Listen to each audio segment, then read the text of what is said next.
ఆరాధన కొరకు సిద్ధపరచును గాక. చదవండి యెషయా గ్రంథం 45:4 చదవండి బిడ్డగా. నా సేవకుడైన యాకోబు నిమిత్తము నేను ఏర్పరచుకున్న ఇశ్రాయేలు నిమిత్తము నేను నీకు పేరు పెట్టి నిన్ను పిలిచితిని. నేను నీకు పేరు పెట్టి నిన్ను పిలిచితిని. నీవు నన్ను ఎరగకుండినప్పటికీ. చెప్పండి, యాకోబుకేనా మనకు కూడా ఈ మాట? చెప్పండి యాకోబుకే కాదు, మనకు కూడా.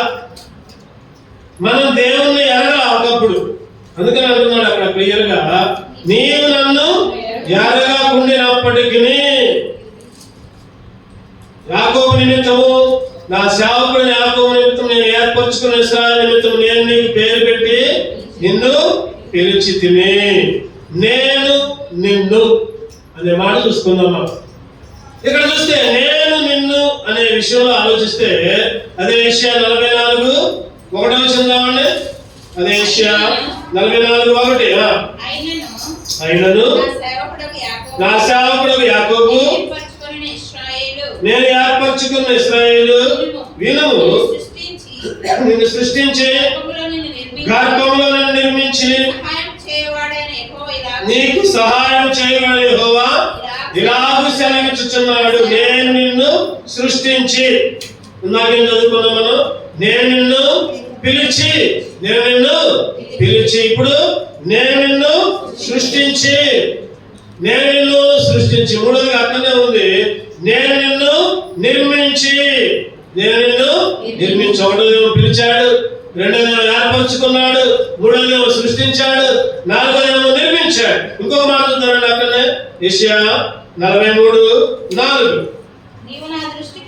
నీవు నా దృష్టికి ప్రియుడమైనందున కరుణమైతివి, నేను నిన్ను ప్రేమించుచున్నాను కనుక నీకు ప్రతిగా మనుషులను అప్పగించుచున్నాను. ఇక్కడ కూడా నేను నిన్ను ఏం చేస్తున్నాడు చెప్పండి? ప్రేమిస్తున్నాడు. నేను నిన్ను ప్రేమిస్తున్నాను. చక్కటి మాట. ఈరోజు నేను అంటే చెప్పండి, ఎవరు నేనంటే? చెప్పాలి. నేను అంటే దేవుడు. నేనంటే ఎవరు? దేవుడు అంటున్నాడు కదా, నేను నిన్ను పిలిచా. నేను అంటే దేవుడు, నిన్ను అంటే చెప్పండి, నిన్ను అంటే మనమే. నిన్ను దగ్గర నీ పేరు పెట్టుకోవాలి, నా పేరు పెట్టుకోవాలి, అందరి పేరు పెట్టుకోవాలి. నేను నిన్ను అంటే దేవుడు మనందరూ కూడా చెప్పండి పిలిచాడు. ఒకటోదేమో పిలిచాడు, రెండోది ఏర్పరచుకున్నాడు, మూడోది సృష్టించాడు, నాలుగోది నిర్మించాడు, ఐదవది ప్రేమించాడు. చెప్పండి 5 మాటలు మళ్ళీ ఒకసారి చెప్పండి గట్టిగా అందరూ. ఒకటోది పేరు పెట్టి పిలిచాడు. దేవుడు నన్ను పేరు పెట్టి పిలిచాడు. చెప్పాలి, అందరూ చెప్పాలి. దేవుడు నన్ను పేరు పెట్టి పిలిచాడు. రెండవది దేవుడు నన్ను ఏర్పరచుకున్నాడు. మూడవది దేవుడు నన్ను సృష్టించాడు. నాలుగవది దేవుడు నన్ను నిర్మించాడు. ఐదవది దేవుడు నన్ను ప్రేమించాడు. ఎటువంటి స్థితిలో ఉన్నాం మనం? ఎటువంటి స్థితిలో ఉంటే ఈ 5 అంతల ఆశీర్వాదాలు దేవుడు నీకు నాకు ఇచ్చాడు? చూద్దామండి. ఎటువంటి స్థితి అంటే ఆదికాండం 3:17. ఆదికాండం 3:17. ఆయన ఆదాముతో నీవు నీ భార్య మాట విని తినవద్దమైన నీకు ఆజ్ఞాపించిన వృక్ష ఫలమును తింటివి కనుక నీ నిమిత్తము నేల శపింపబడి ఉన్నది. ప్రయాసంతోనే నీవు బ్రతుకు దినములన్నీ దాని పంట తిందు. దేవుడు అంటున్నాడు కదా ఆదాముతో, నీ భార్య మాట విన్నావు. దేవుడు అంటున్నాడు కదా నీతో నాతో, నీ భర్త మాట విన్నావు, నీ భార్య మాట విన్నావు, నీ పిల్లల మాట విన్నావు. ఇగో నిన్ను ఈ సీఎంఏ మందిరంలో నియమించుకుంటే, పిలిస్తే, సృష్టిస్తే, ఏర్పరచుకుంటే, నిన్ను ప్రేమించి నీకు మందిరాన్ని అప్పచెప్తే నువ్వేమో బయటికి పోతున్నావు. తినొద్దన్న పని తింటున్నావు, చేయమన్న పని చేయొద్దన్న పని చేస్తున్నావు. ఇదిగో అందుకే నేల శపించబడి ఉన్నది. నేల చెప్పండి, ఎందుకంటే నేల శపించబడింది. దేవుడు చెప్పిన పని చేయలా. ఈరోజు నువ్వు నేను కూడా దేవుడు చెప్పిన పని చేయాలి. అందుకనే మన కుటుంబాలు శపించబడుతున్నాయి. ఎంత ప్రార్థన చేసినా, ఎంత సంపాదించినా, లేకపోతే ఎంత కన్నీటి ప్రార్థన మందిరంలో ఉండి మొదలుపెట్టినా మనం శాపగ్రస్తులుగా ఉంటున్నాం. దేవుడు అంటున్నాడు కదా, నేను నిన్ను పిలిచా, నేను నిన్ను ఏర్పరచుకున్నా, నేను నిన్ను సృష్టించా, నేను నిన్ను నిర్మించా, నేను నిన్ను ప్రేమించా, అయినప్పటికీ కూడా నా మాట అంటే నీకు లెక్క లేదు, నా మాట అంటే నీకు భయం లేదు, నా మాట అంటే నీకు వణుకు లేదు. అందుకే నేల మొత్తాన్ని శపించా. ఇక మీదట నువ్వు ప్రయాసంతోనే బ్రతుకుదలనే ప్రయాస, శాపం, శపించబడినాం మనం. ఎవరిని దేవుడు ప్రేమించాడు, ఎవరిని దేవుడు పిలిచాడు, ఎవరిని సృష్టించాడు, ఎవరిని నిర్మించాడు, ఎవరిని దేవుడు పేరు పెట్టి పిలిచాడంటే ఎవరిని అంటే చెప్పనందరూ శపించబడిన నేను, చెప్పనందరూ శపించబడిన నన్ను, శపించబడిన నన్ను దేవుడు పిలిచాడు, శపించబడిన నన్ను దేవుడు ఏర్పరచుకున్నాడు, శపించబడిన నన్ను దేవుడు సృష్టించి నిర్మించాడు, శపించబడిన నన్ను దేవుడు ప్రేమించాడు. ఏం చేశాడు ప్రేమించి? ఏం చేశాడు ఏర్పరచుకొని? ఏం చేశాడు పిలిచి? ఏం చేశాడు నిర్మించి సృష్టించి? చూద్దానండి ఏం చేశాడంటే 1 పేతురు 3వ అధ్యాయం 9వ వచనం చదవండి. 1 పేతురు 3:9 ఆశీర్వాదములకు వారసులగుటకు మీరు పిలువబడితిరి. ఆశీర్వాదములకు వారసులగుటకు మీరు పిలువబడితిరి. చెప్పండి, ఇప్పుడు చెప్పండి. మనం ఎటువంటి వాళ్ళం అంటే శాపగ్రస్తులు. మనం ఎటువంటి వాళ్ళం అంటే చెప్పాలి కదా, చెప్పాలి. ఎటువంటి వాళ్ళం? శాపగ్రస్తులు. ఈ శాపగ్రస్తులమైన మనల్ని పిలిచాడు, ఏర్పరచుకున్నాడు, సృష్టించాడు, నిర్మించాడు, ప్రేమించాడు. ఏం చేశాడు చెప్పండి? ఆశీర్వాదాలు ఇచ్చాడు. ఏం చేశాడు? దేవుని ఆరాధించాడు. అందుకే అయ్యా క్షమించబడిన నన్ను పిలిచావు, ఏర్పరచుకున్నావు, సృష్టించావు, నిర్మించావు, ప్రేమించావు. ప్రభువును ఆశీర్వాదాలకి వారసులుగా ఉండటానికి పిలిచావు, ఆశీర్వాదాలకి వారసులుగా ఉండటానికి పిలిచావు. ఎటువంటి స్థితిలో ఉన్నామంటే మనం శపించబడి ఉన్నాం, శాపగ్రస్తులుగా ఉన్నాం. శాపం అంటే ఏంటి చెప్పాలి. శాపం అంటే ఏంటి చెప్పండి. శాపం అంటే ఉగ్రత. శాపం అంటే చెప్పండి ఉగ్రత. శాపం అంటే సైతాను ద్వారా అభివృద్ధి చెందడం. శాపం అంటే ప్రతిదీ కూడా నష్టమే. ఈరోజు మన అంశం ఏంటంటే శాపం ద్వారా మన జీవితం ఏమేమి కోల్పోయింది. దేవుడు శపించడం ద్వారా నువ్వు నేను ఏం కోల్పోయావు? దేవుడు మనల్ని శపించడం ద్వారా మన జీవితాల్లోకి ఏం వచ్చారు? శాపం ద్వారా ఏం పొందుకున్నాం? వాటన్నింటినీ ఏ విధంగా తీసి దేవుడు ఆశీర్వాదాలుగా మార్చాడు. అది మన విషయం. రెండు క్లుప్తంగా కొన్ని విషయాలు ధ్యానం చేసుకున్న సమయాన్ని బట్టి శాపం ద్వారా మన జీవితం ఎలా ఉంది? మొదటిగా ద్వితీయోపదేశకాండం 28:45 చదవండి. ద్వితీయోపదేశకాండం 28:45 నీవు నాశనము చేయబడి వరకు ఈ శాపములన్నీ నీ మీదకి వచ్చి నిన్ను తరిమి. చెప్పండి, ఏం చేసినాయంటే శాపాలన్నీ తరిమి. శాపాలన్నీ ఎప్పుడు దాకా తరిమి? నాశనం చేయబడేదాకా. ఎప్పుడు దాకా తరిమి అంటే నాశనము చేయబడేదాకా తరిమి పట్టుకున్నాయి. తరిమి. చెప్పండి, నన్ను దమ్ముడు వచ్చింది అనుకోండి మధ్యరాత్రి, వాళ్ళందరూ గట్టిగా క్యాన్లు వేసేవాడు. వేసరికి అందరూ చుట్టుముట్టారు. ఏం చేస్తున్నాడు? ధైర్యంగా వస్తారా లేదా పారిపోతున్నా? చెప్పాలి, మీరే చెప్పాలి. ఉండటా లేదా పారిపోతున్నా? పారిపోయినా కానీ ఊరుకుంటారా జనం? ఊరుకొని ఇంకా తరుగుతూ ఉంటారు, దొరికేదాకా తరుగుతూ ఉంటారు. ఈరోజు నువ్వు నేను కూడా నాశనానికి తరంపడ్డావు. ఎక్కడ తరంపడ్డావు? శాపం ద్వారా నాశనాన్ని పొందించుకుంటున్నావు. శాపం ద్వారా తరంపడుతున్నావు. శాపం ద్వారా దేవుని సన్నిధిలో ఉండలేకపోతున్నావు.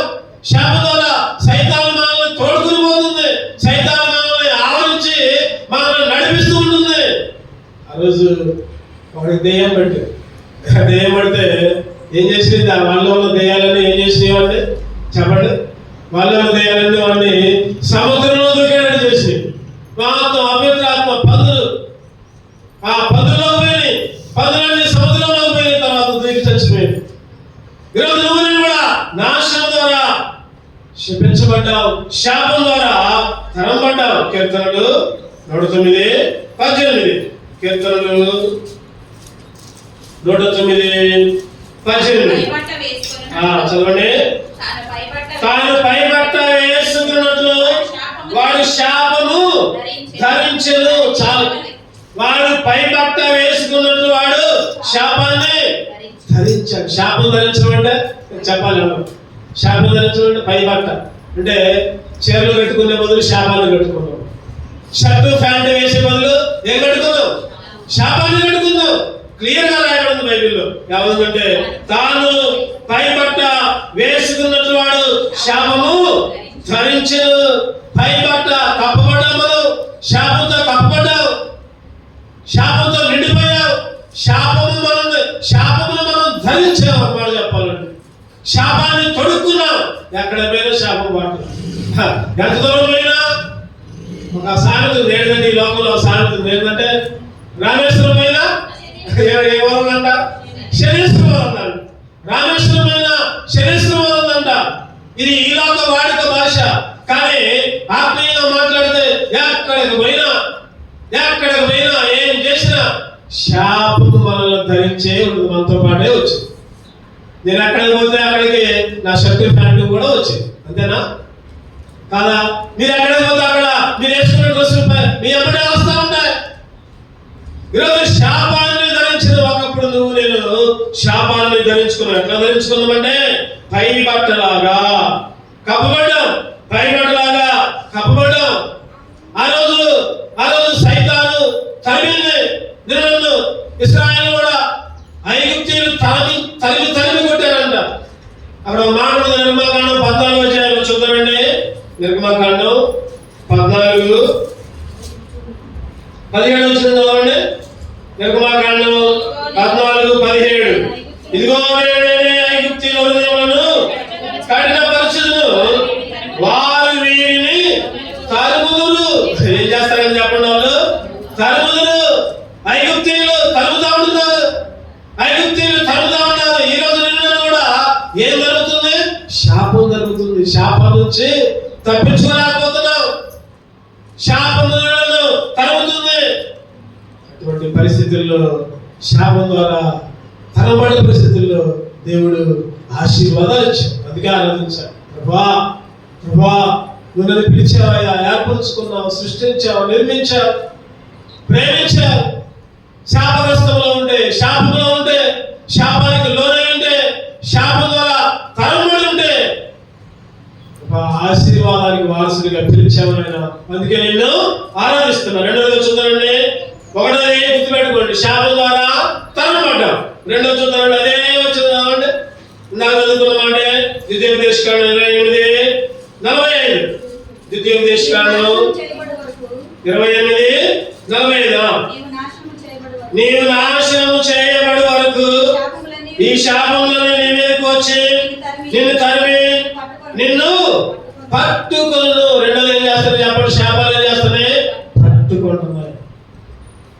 ఒకటోది శాపము తరిమింది, రెండోది శాపము పట్టుకుంది. శాపం పట్టుకుంది. ఈరోజు మనం పట్టుకుంటుంది. ఎప్పుడో దొంగతనం చేసిన అనుకోండి, ఎప్పుడో పాపం చేసిన అనుకోండి, అప్పుడు బాగానే ఉంటాం. శిక్ష ఇప్పుడు అనుభవిస్తూ ఉంటాం. గుర్తుపెట్టుకోవాలి ఈ మాట. రాజకీయ నేపథ్యంలో ఏం జరుగుతున్నాయి ఇప్పుడు?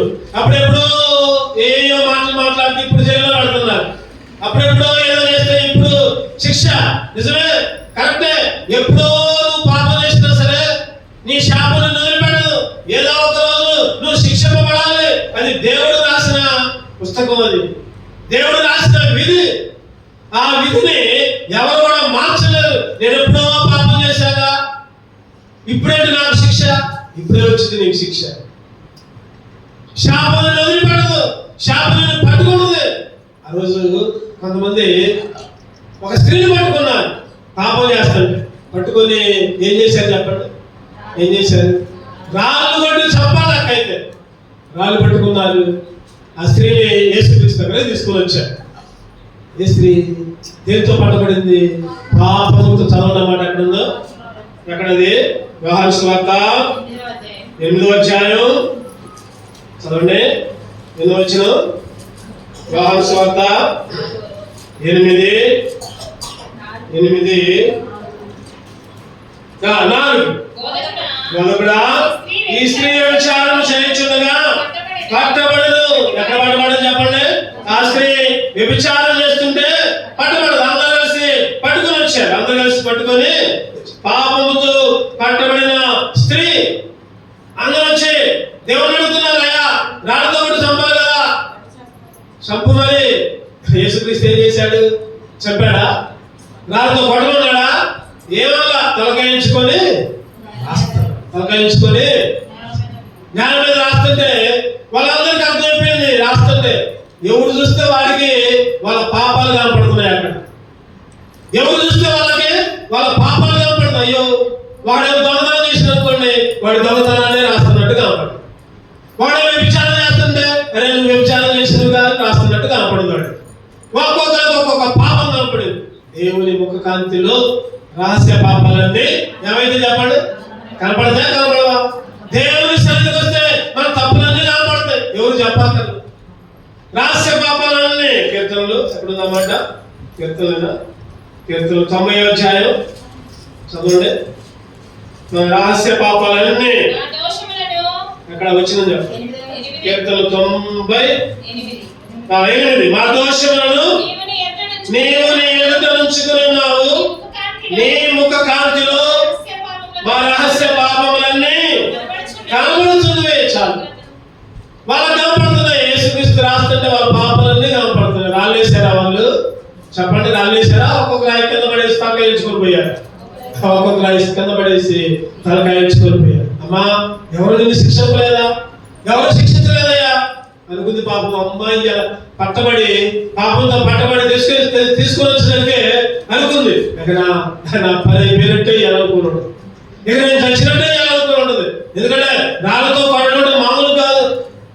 పొరపాటు రాయి తగిలితేనే ఎంతో బాధ ఉంటుంది. కావాలని రాళ్ళతో కొట్టి చంపితే ఇక అనుకుంది, ఇక నా పాపం బయటపడింది, నేను చచ్చినట్టే అనుకుంది. ఎప్పుడైతే యేసుక్రీస్తు అంటున్నాడు, అందరూ వెళ్ళిపోయారు. అమ్మాయి ఎవరు నిన్ను శిక్షించలేదా? శిక్షించలేదు ప్రభు, నేను కూడా నిన్ను ఏమన్నాను. ఇక పాపము చేయమ. ఇక పాపము చేయమ. పాపముతో పట్టబడదు. ఈరోజు నువ్వు నేను, ఆ స్త్రీ అన్న పాపంతో పట్టబడదు. ఈరోజు నువ్వు నేను కూడా రకరకాలుగా పట్టబడ్డావు. శాపం మనల్ని పట్టుకుంది, వదిలిపెట్టట్లా. శాపం మనల్ని పట్టుకొని ఏమాత్రం కూడా వదిలిపెట్టట్లా. బైబిల్ చదువుతాం, ప్రార్థన చేస్తాం, అబద్ధాలు ఆడతాం, వదిలిపెట్టట్లా. అబద్ధం అనే శాపం మనల్ని పట్టుకుంది. ఓ ఏడ్చుకుంటూ ప్రార్థన చేస్తాం, తప్పు చేస్తా ఉంటాం, వదిలిపెట్టట్లా శాపం. దేవుడు ఎన్నో కన్నీళ్లు కారుస్తాం, దేవుడి మందిరాన్ని రాకుండా ఇష్టారీతిలో జీవిస్తా ఉంటాం, వదిలిపెట్టట్లా. ఈరోజు పాపముతో పట్టబడ్డాము, శాపముతో పట్టబడ్డాం. అందుకే రోమీయులకు రాసిన పత్రిక 3వ అధ్యాయం 11వ ఉండాలి కదా. అందరూ కూడా ఏ భేదము లేదు, అందరూ పాపము చేసి దేవుడిని గురించి మహిమను పొందలేకపోతున్నారు. ఏ భేదం లేదు, అందరూ ఈరోజు నువ్వు నేను కూడా ఒకటోది శాపముతో తరబడ్డావు, రెండోది శాపముతో పట్టబడ్డావు. మూడోదిగా చూద్దామండి. మూడోదిగా యెహోషువ 6వ అధ్యాయం 18. యెహోషువ 6:18 181 పేజీ నంబర్. శపించబడిన దానిలో కొంచెమైనా నీవు తీసుకుని నేను శాపగ్రస్తులై ఇశ్రాయేలీయుల పాలనకు శాపము తెప్పించి దానికి బాధ కలుగజేయుదురు గనుక శపించబడిన దాన్ని మీరు ముట్టకూడదు. శాపం ద్వారా మూడోది ఏంటంటే బాధ. శాపం ద్వారా మూడో లక్షణం ఏంటి? ఒకటోది శాపం ద్వారా ఏం పొందుకున్నాం చెప్పాలందరూ చెప్పాలి. శాపం ద్వారా ఏం పొందుకున్నాం? తరమబడ్డా. ఒకటోది శాపం ద్వారా ఎంతలో సరిగ్గా ఎవరు సరిగ్గా ఎంతలో ఏం ఆలోచిస్తున్నారు? చెప్పాలి. శాపం ద్వారా తరమబడ్డా. రెండవది శాపం ద్వారా పట్టబడ్డా. మూడవది శాపం ద్వారా బాధ. గుర్తుపెట్టుకోండి. మళ్ళీ అడిగితే మళ్ళీ చెప్పండి. మళ్ళీ తాకాలు ఉంచుకోమాలి. శాపం ద్వారా రకరకాల బాధలు, రకరకాల బాధలు, ఎన్నో బాధలు, ఎన్నో బాధలు, చెప్పుకోలేని బాధలు. చెప్పుకునే బాధలు కొన్ని ఉంటాయి, చెప్పుకోలేని బాధలు కొన్ని ఉంటాయి. కొన్ని బాధలు చెప్పుకుంటే కొద్దిగా తీరిపోతుంది. కొన్ని బాధలు చెప్పుకుంటే అందులో ఎత్తి పొడుస్తూ ఉంటారు ఒక్కొక్కరు. ఏంది అట్లా చేసిన అట్లా చేసిన. ఈరోజు ఆ రోజు రక్తస్రావము కలిగిన స్త్రీ బాధ ఊరికి చెప్పుకుందా? ఎవరికి చెప్పుకోవాలా? ఎవరికి? ఎన్నో డబ్బులు ఖర్చు చేసింది, ఎక్కడికెక్కడితో వెళ్ళింది, ఎన్నో ప్రయాసం పడింది, ఉన్న డబ్బంతా అమలు చేసింది. ఎప్పుడైతే యేసుక్రీస్తు ఆ దారిలో వస్తున్నాడని తెలిసి వెళ్ళింది, కొంగు పట్టుకుంది. అక్కడ ఒక మాట ఉంటుంది, బాధ నివారణ ఆయన. చదవండి అన్నమాట. చదవండి. మార్కు సువార్త 5వ అధ్యాయం 29. మార్కు సువార్త 5:29. వెంటనే ఆమె రక్తధార కట్టెను కనుక బాధ నివారణ అయినదని గ్రహించుకొని బాధ ఏమైందంట? నివారణ అయింది. బాధ. ఈరోజు ఎన్నో బాధలు, ఎన్నో సమస్యలు, ఎన్నో చిక్కులు. ఈరోజు నువ్వు నేను కూడా ఎన్నో బాధలుగా పోతున్నావు. నాకు బాధ లేదు అని ఎవరు చెప్తారా? నేను చెప్తా, నాకు కూడా బాధలు ఉన్నాయని చెప్తా. ఈరోజు ఎవరైనా సరే బాధలు ఉన్నాయి, కానీ బాధలను చిలిపించేది ఎవరు? యేసుక్రీస్తు. బాధ నుంచి తప్పించేది. బాధలంట, ఇనపకట్లంట. కీర్తనకారుడు రాస్తూ ఒక దగ్గర చదవండి. కీర్తనలు 107:11 చదవండి. కీర్తనలు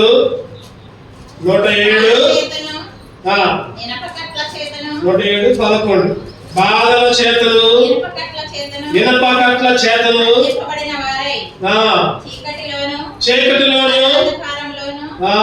చీకటిలోను మరణాంధకారంలోను నివాసము చేయవారు ఆయన ఆయాసము చేత కృంగజేసెను. ఒకప్పుడు కృంగిపోయాం బాధలు, ఇంకా బాధల చేతను ఇనపకట్ల చేతను బంధించబడిన వారమై ఈరోజు పాపమనే కట్ల చేత, పాపమనే బాధ చేత బంధించబడ్డాం. పైకి మంచిగా ఉన్నామని కానీ మన చేతులు, కాళ్ళు, శరీరం మొత్తం కట్టబడింది. దేంతో? ఇనపకట్లు. బాధలు కనపడవయ్యి. అది కనపడతాయంటే కనపడు. కాకపోతే కనపడకపోయినా కూడా మనల్ని బాధలు, ఇనపకట్లు బంధించాయి. నాకు ఒక పాట పాడారు. ఏం పాటది? బాధ నివారణ ఆయన. క్రీస్తు యేసు దయాళు ప్రభు, నీవే సృష్టికర్తవు, నీవే నా రక్షకుడవని హల్లెలూయా పాడేదము. క్రీస్తు యేసు దయాళు ప్రభు, నీవే సృష్టికర్తవు, నీవే నా రక్షకుడవని హల్లెలూయా పాడేదము. ఎన్నో విధాల పోరాటినాను పాపరోగము నీ వస్త్రమును ముట్టినందునే అద్భుతముగా నివారణాయను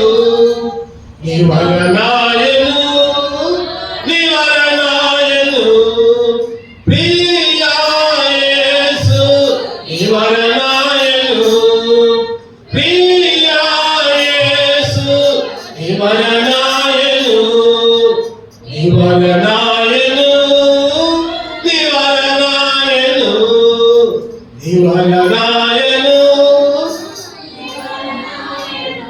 క్రీస్తు యేసు దయాళు ప్రభు, సృష్టికర్త. ఆయన దయాళుత్వం వల్ల, ఆయన క్షమాపణ వల్ల, ఆయన కటాక్షం వల్ల ఈరోజు మన బాధలన్నీ దేని ద్వారా పొందుకున్నామండి? బాధలు దేని ద్వారా? శాపము ద్వారా. దేని ద్వారా పొందుకున్నాం చెప్పండి?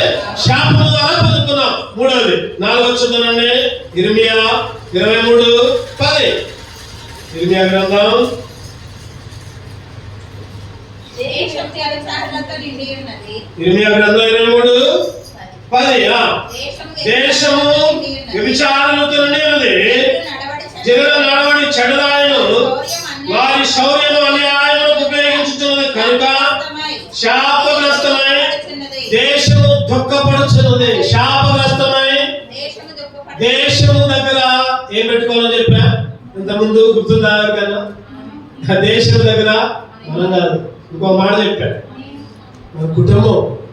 దేశం దగ్గర మన కుటుంబాన్ని పెట్టుకోవాలి. ఇక్కడ ఉంది దేశం అంట వ్యభిచారంతో ఉంది, ఇంకా జనుల నడవడి చెడలాయను, వారి శౌర్యము అన్యాయములకు ఉపయోగించున్నది కనుక శాపగ్రస్తమై దేశము దుఃఖపడుచున్నది. అడవి వీళ్ళు శాపం వలన మన కుటుంబం వ్యభిచారంతో ఉంది. మన కుటుంబం వ్యభిచారం, పాపం, దుర్మార్గత.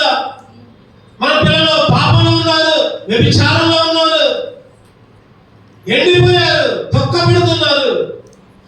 దీనివల్ల శాపం. దీనివల్ల అంటే శాపం వల్ల దుఃఖం. నాలుగోది ఏంటి చెప్పండి? దుఃఖం. చెప్పాలన్నా నాలుగోది ఏంటి? చెప్పాలి, గట్టిగా చెప్పాలి. ఒకటోది తరం పడ్డారు శాపం వల్ల, రెండోది పట్టుబడ్డారు, మూడోది శాపం వల్ల బాధ పట్టుబడ్డారు, నాలుగోది శాపం వల్ల దుఃఖం. ఈరోజు నువ్వు, నేను, మన కుటుంబాలు, మన ప్రాంతాలు, మన బంధువులు శాపం వల్ల పాపాలు, దుర్మార్గాలు, వ్యభిచారాలు, దేశమంతా చెడిపోయింది. ఎక్కడ చూసినా మంచి లేదు, ఎక్కడ చూసినా మంచి లేదు. తల్లిదండ్రులు ఏమో ప్రార్థనకు వస్తారు, పిల్లలేమో వ్యభిచారంలో ఉంటున్నారు. తల్లిదండ్రులేమో పాటలు పాడుతున్నారు, పిల్లలేమో సినిమా హాల్లో ఉంటున్నారు. తల్లిదండ్రులేమో ప్రార్థన చేస్తున్నారు, పిల్లలేమో ఫోన్లకి ఎడిక్ట్ అయిపోతున్నారు. భార్య ఏమో ప్రార్థనకు వస్తుంది, భర్త తాగి తిరుగుతూ ఉంటున్నాడు. భర్త ఏమో ప్రార్థనకు వస్తున్నాడు, భార్య వ్యభిచారంతో ఉంటుంది. ఈరోజు ప్రతి పరిస్థితి, మన కుటుంబాలు, మన దేశాలు చెడిపోయి ఉన్నాయి, వ్యభిచారంతో ఉన్నాయి. కారణం ఏంటంటే శాపం. ఈరోజు శాపం ద్వారా ఎటువంటి లక్షణాలు పొందుతున్నాం మనం? శాపం ద్వారా దుఃఖం. దేవుడు ఏం చేశాడు చెప్పండి? ఈ దుఃఖాన్ని ఏం చేశాడు? తీసివేశాడు. వారి తరాల మీద చెప్పండి నిత్య ఆనందం. ఎక్కడుందో మాట చదవండి. యెషయా గ్రంథం 35:9. యెషయా 35:9. అక్కడ సింహం ఉండదు, క్రూర జంతువులు దాని ఎక్కవు, అవి అక్కడ కనబడవు, విమోచింపబడిన వారు అక్కడ నడుచుదురు. యెహోవా విమోచించిన వారు పాటలు పాడుచు తిరిగి సీయోనుకు వచ్చుదురు. వారి తలల మీద నిత్యానందమును, వారి ఆనంద సంతోషములు వారి వచ్చుదురు. దుఃఖమును, నిట్టూర్పును ఏమైపోయిందంట? ఏమైపోయింది చెప్పాలి? ఏమైపోయింది? కొంతమందికి అనలేదు, ఇంకా దుఃఖం ఉందేమో చెప్పట్లా. ఈరోజు దుఃఖము, నిట్టూర్పు పాడింది ఏంటి తప్పంట? సీయోనును ఆశ్రయించగానే దుఃఖము నిట్టూర్పును ఎగిరిపోవును. సీయోనును ఆశ్రయించగానే దుఃఖము నిట్టూర్పులు ఎగిరిపోయెను. శాంతి సంతోషము నా హృదయములో ఉప్పొంగెను.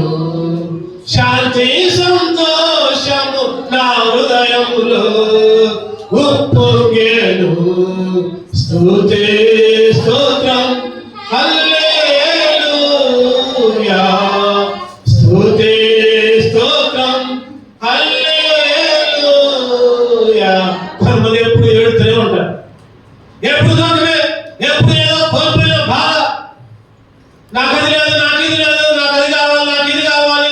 ఎప్పుడు ఏడిపే, అందరితో సమాధానంగా ఉండు, సంతోషంగా ఉండు. ఎప్పుడు ఏడ్చుకుంటూ, ఎప్పుడు బాధపడుతూ, సైతాను ఆవరించి, దయ్యం ఆవరించి పక్కన కూడా సంతోషాన్ని ఇవ్వలేరు.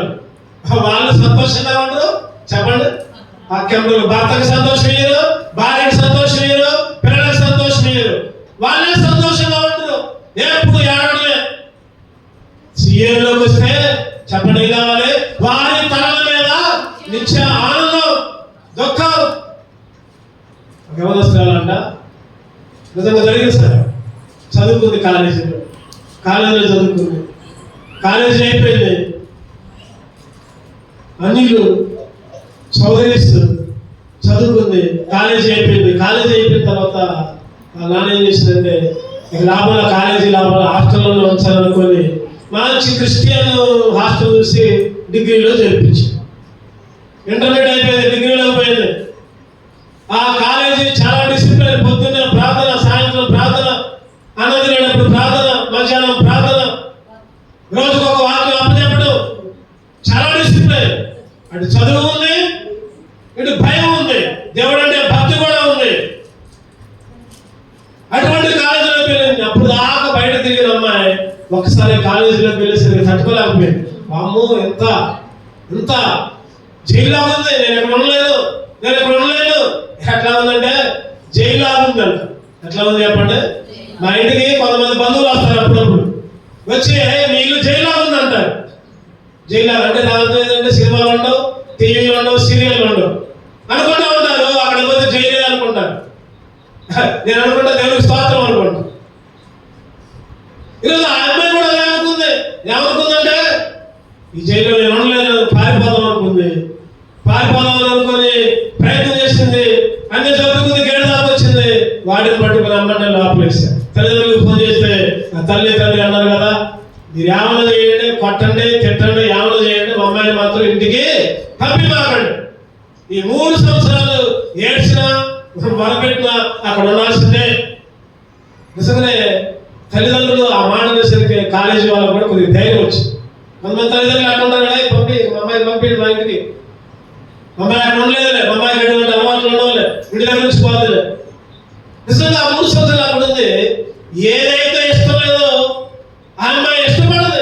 బైబిల్ చదవడం ఇష్టపడదు, వాక్యాలు చెప్పడం ఇష్టపడదు, దేవుని ప్రేమించడం ఇష్టపడదు, దేవుని వాక్యం చదవలేకుండా ఉండలేకపోయింది.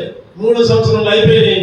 ఇంటికి వచ్చిన తర్వాత మళ్ళీ మొదలు పెడుతున్నామని ప్రార్థన, బైబిల్ చదువుకోవడం, వాక్యం చదువుకోవడం, మళ్ళీ ఆ ట్రైనింగ్కు పోవడం.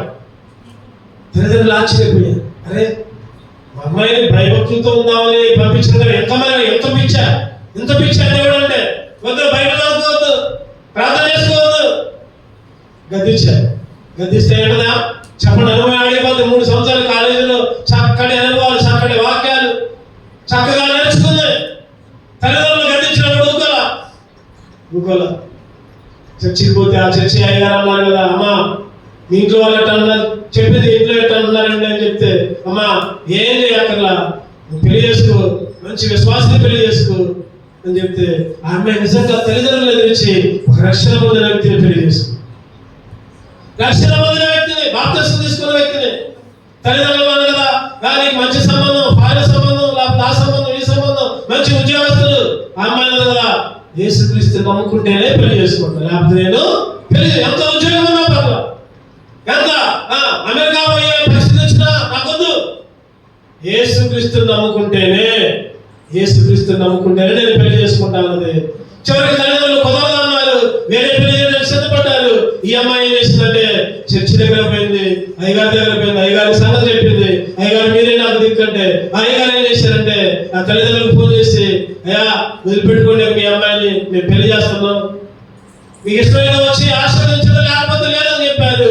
తల్లిదండ్రులు పోలేదు, పెళ్లి చేశాడు. అయ్యగారు మంచి రక్షణ పొందిన వ్యక్తి పెళ్లి చేసిన తర్వాత ఇద్దరు బైక్ మీద వెళ్తున్నారు. భర్త భార్య సంతోషంగా వెళ్తున్నారు. అనుకోకుండా ప్రమాదం, భర్తకి కాలు ఎరిగినాయి, భార్యకి కాలు ఎరిగినాయి, ఇద్దరికి కాలు ఎరిగినాయి. ఇంట్లో నుంచి గొడవపడి వచ్చి పెళ్లి చేసుకొని సంతోషంగా ఉండే సమయంలో యాక్సిడెంట్, ప్రమాదం, భర్తకి కాలు ఎరిగినాయి, భార్యకి కాలు ఎరిగినాయి. తల్లిదండ్రులు అన్నారు కదా, నీ గతి అంతే కావాలి అన్నారు. నీ కర్మంతేనే 5 పైసలు పడి ఏం చేస్తారో చేసుకోండి, అసలు నువ్వు చచ్చిపోయి ఎప్పుడు అనుకున్నావు అన్నారు తల్లిదండ్రులు. వాళ్ళిద్దరు కూడా ఆశీర్వదుకున్నారు, మమ్మల్ని పట్టించుకునే వాళ్ళు లేరే అనే పరిస్థితిలో ఉన్నారు. అటువంటి స్థితిలో ఆ చర్చ చర్చి పాస్టర్ గారు వాళ్ళిద్దరిని కూడా ఇంటికి తీసుకుని వచ్చి వాళ్ళకి ఒక రూమ్ ఇచ్చి, వాళ్ళుండే 3 గదుల్లోనే ఒక గదిలో వాళ్ళకి రూమ్ ఇచ్చి, ఏం పర్లేదయ్యా మేము చూసుకుంటామని ఆ చర్చికి వచ్చే ప్రతి విశ్వాసి రోజుకు ఒక కుటుంబం వాళ్ళకి వండి పెట్టడం, వంతులేసుకున్నాడు. ఇగో ఇవాళ మీకెంత ఖర్చు అయితే అంత మేమే, ఇవాళ మీకెంత ఖర్చు అయితే అంత మేమే. రోజుకో కుటుంబం 50 మంది ఉన్నారు, 50 రోజులు, మళ్ళీ 50 రోజులు అయిపోవాలి, మళ్ళీ 51 రోజు మళ్ళీ ఫస్ట్ కుటుంబం. నిజంగా సొంత తల్లిదండ్రులు కూడా చూడలేదు. వాళ్ళు చెప్పారు సాక్ష్యం, మా తల్లిదండ్రులు కూడా చూసేవాళ్ళు కాదు. అంత చక్కగా ఆ క్రైస్తవ కుటుంబం ఆ చర్చిలో వాళ్ళు మమ్మల్ని పోషించారు. మా కాలు విరిగిపోయింది, నడవలేని పరిస్థితుల్లో దగ్గర 2 సంవత్సరాలు మళ్ళీ మేము తిరిగి నడిచేదాకా వాళ్ళే, చర్చి వాళ్ళే, పాస్టర్ గారు చర్చిలో ఉన్న కుటుంబాలను పోషించారు. మళ్ళా వాళ్ళు ఉద్యోగాలు చేసుకుంటున్నారు. ఒకప్పుడు ఏడుపు లేదు, ఒకప్పుడు దుఃఖం లేదు, ఒకప్పుడు బాధ లేదు. ఇప్పుడు ఎప్పుడు చెప్పండి, వారి తల మీద చెప్పాలి ఏముంది? ఆనందం, నిత్య సంతోషం. చెప్పండి ఒకసారి. ఈరోజు నువ్వు నేను దుఃఖంలో ఉంటే, నువ్వు నేను బాధలో ఉంటే, దేవుడు మనల్ని విమోచించాడు. దేవుని మందిరంలో ఆపేపు, దేవుని సన్నిధిలో కూడా జరిగే విషయాలు దేవుని సేవకుడితో పంచుకో. కొంతమంది సేవకుడు కూడా చెప్పరు, ఏం జరుగుతుందో కూడా చెప్పరు. వాళ్ళంతా వాళ్ళు తెలుసుకోవాలి, లేకపోతే ఎవరో చెబితే తెలుసుకోవాలి. అన్నా ఇట్లా జరుగుతుందన్నా, ఇట్లా జరుగుతుందన్నా, ఇదిగో 2 సంవత్సరాలు అవుతుంది, 3 సంవత్సరాలు అవుతుంది, ఇట్లా జరుగుతుందన్నా, ప్రార్థన చేయాలన్నా చెప్పరు.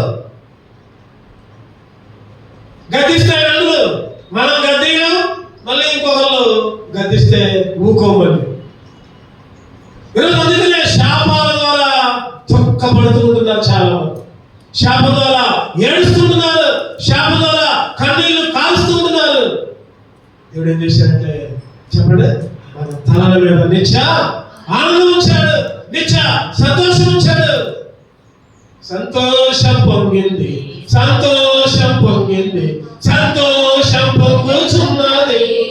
హల్లెలూయా, యేసు నన్ను రక్షించిన నాటి నుండి నేటి వరకు సంతోషం పొంగుచున్నది. ఎప్పుడు యేసు నన్ను రక్షించిన నాటి నుంచి నేటి వరకు ఉందా సంతోషం? ఒకప్పుడు దుఃఖం, ఒకప్పుడు బాధ, ఒకప్పుడు కన్నీరు. శాపం ద్వారా చెప్పండి దుఃఖం. చివరిగా 5 చూసుకుందాం, ముగించుకుందాం. 2 చూద్దాం. యెషయా గ్రంథం 24:6. యెషయా 24:6. శాపము దేశమును నాశనము చేయుచున్నది, దాని నివాసులు శిక్షకు పాత్రులైన. శాపము దేశమును నాశనం. భయంకరం. దేశం అంటే మన కుటుంబాలు. శాపము మన కుటుంబాలని నాశనం చేస్తున్నారు. ఒకటోది శాపం ద్వారా చెప్పండి తరవబడ్డాం, రెండోది శాపం ద్వారా కట్టబడ్డాం, మూడోది శాపం ద్వారా బాధపడ్డాం, నాలుగోది శాపం ద్వారా దుఃఖపడ్డాం, ఐదోది శాపం ద్వారా నాశనం. భయంకరమైన పరిస్థితి అనుకోవచ్చు. ఒక్కోసారి అనుకుంటాం కదా, ఈ లోపల ఏదైనా కష్టమైతేనే అందరూ కలిసి మన ఇంటి మీద దాడి చేసి వచ్చి ఏదైనా పగల కొడితే, అబ్బా మా ఇల్లు నాశనం చేశారంటాం. అరే మరి చచ్చిపోయిన తర్వాత నువ్వు నరకంలోకి పోతే అది ఇంకా పెద్ద నాశనం కాదా? అది ఇంకా పెద్ద శిక్ష కాదా? ఈరోజు శాపం కదా నాశనం అంటే నరకం, అగ్నిగుండం. శాపం ద్వారా నిత్య నరకం. అక్కడ ఏడుపును కన్ను కొనుక్కుంటూ ఉండును. అది 2వ వర్గం. అగ్ని ఆరదు, పురుగు చావదు. ఒకప్పుడు నీ నా పరిస్థితి అదే. శాపం ద్వారా నాశనాన్ని కొనుక్కొని తెచ్చుకున్నావు, శాపం ద్వారా నశించిపోయావు, శాపం ద్వారా అగ్నిగుండానికి వాసుగా ఉన్నావు. ఈ భూమి దేనికోసం నిలవలేబడిందో తెలుసా? చెప్పండి. కొంతమంది కొన్ని 100 అంతస్తులు కట్టుకునే వాళ్ళు ఉంటున్నారు, 200 అంతస్తులు, 250 అంతస్తులు, పెద్ద పెద్ద బిల్డింగులు. ఇవన్నీ మనం కట్టుకున్న ఇళ్ళన్నీ, మనం నివసించే ప్రదేశాలన్నీ, ఈ భూమంతా, నువ్వు కొనుక్కున్న పొలాలు, నువ్వు కొనుక్కున్న ఇల్లు, లేదా నేను కొనుక్కున్న ప్రతిదీ ఏదైనా కూడా భూమి అంతా అగ్ని కొరకు సిద్ధపరచబడి ఉన్నది అని బైబిల్లో చెప్పండి. అక్కడ ఆ మాట 2 పేతురు చదివారు, ఎప్పుడైనా పుస్తకంలో చదివినట్టు. 2 పేతురు 3వ అధ్యాయం 7వ వచనం. నా మాటలు కాదు, ఇది బైబిల్లో రాయబడింది. అయితే ఇప్పుడు నా ఆకాశమును భూమియు భక్తిహీనుల తీర్పును నాశనము జరుగు దినము వరకు అగ్ని కొరకు నిల్వ చేయబడింది. దేని కొరకు నిల్వ చేయబడిందంట? అగ్ని కొరకు నిల్వ చేయబడింది. ఈరోజు శాపము ద్వారా ఈ భూమి అగ్ని కొరకు నిల్వ చేయబడింది. అటువంటి భూమిలో నువ్వు నేను ఉంటున్నావు.